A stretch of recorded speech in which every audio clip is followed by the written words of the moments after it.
Notre manifestation de résistance donne la parole, en particulier à la jeunesse aujourd'hui.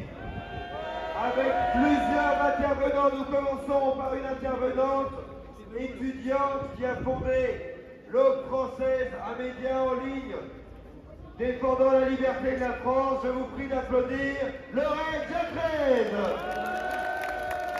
Bonjour les résistants, les résistants. Parlons de la réforme des retraites.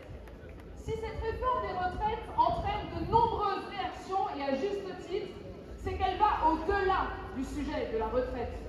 Elle touche la question de l'inégalité de traitement entre le peuple et l'élite. Pour le peuple, c'est tout vu, ce sera la sobriété. On le félicite, le peuple, quand il se masque, c'est-à-dire quand il se tait.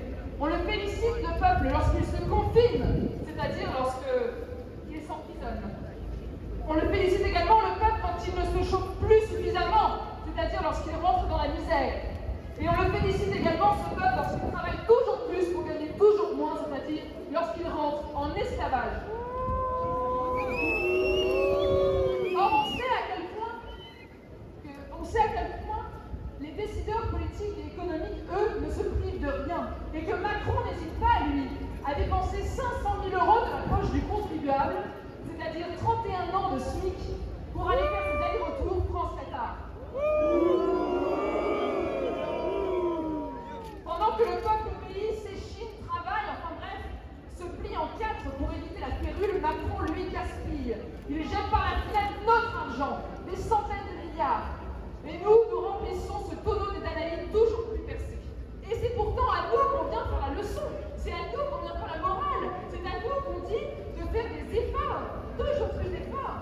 En gros, on nous dit, eux ne sont pas coupables, ne sont pas coupables.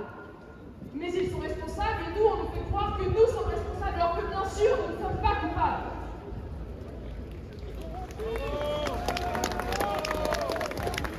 Et ça s'apparente un peu quand même à de la persécution morale. Et bien sûr, physique pour beaucoup, parce que ces oukases gouvernementaux touchent d'abord les plus faibles, les plus fragiles.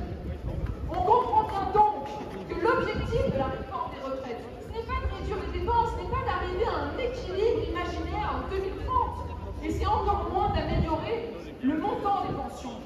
Le problème, ce n'est pas l'argent, il s'agit de nous soumettre. Encore une fois.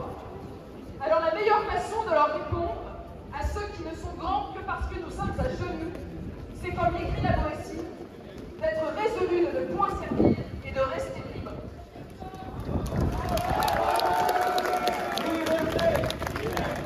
Liberté!